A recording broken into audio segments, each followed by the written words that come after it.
Hi, my name is Peter Vogel, and in this video we're going to learn how to play a chord, F major 7th, and learn how to work on the stretch involved with playing that chord. This is an important lesson for beginners because you can take this idea and use it for every difficult chord that involves a stretch you learn to play. So this is an F major 7th chord. What I'm playing is I've got my third finger on the 4th string, 3rd fret. I've got my second finger on the 3rd string, 2nd fret. I've got my first finger on the 2nd string, 1st fret. And then I also have to have an open 1st string ringing under it. This is where most people run into trouble. They are actually having trouble with the stretch of this chord as a beginner, and so they wind up muting the 1st string. So what we're going to work on is how do we get better at being able to do this chord without just simply trying to make it over and over. What steps can we take with any stretchy chord, anything that involves a stretch of our hand, like this one does, especially for beginners? What can we do to get better at that technique? Now let's see how we're going to work on this stretch.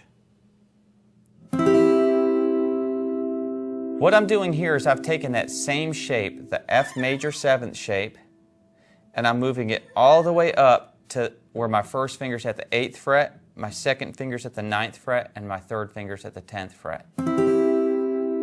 Now the reason I've done this is as we move up the neck, the frets get closer together.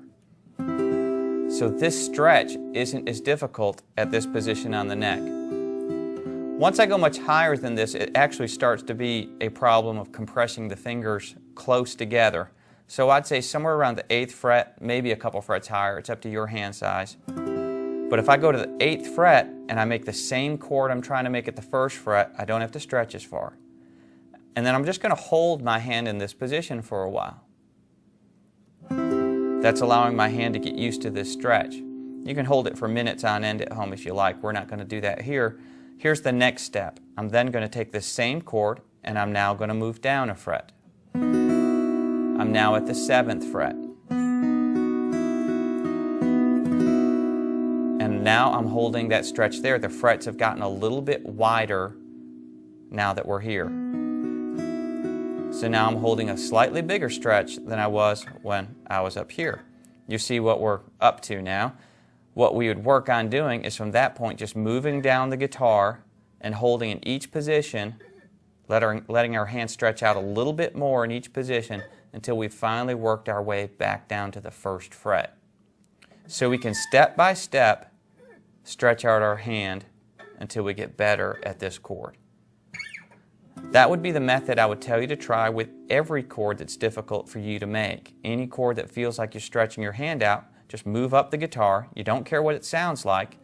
You're just doing a physical move, working on the stretch. And then just work it on down until you get it to where you need it to be, which in this case would be back here at the 1st, 2nd, and 3rd fret.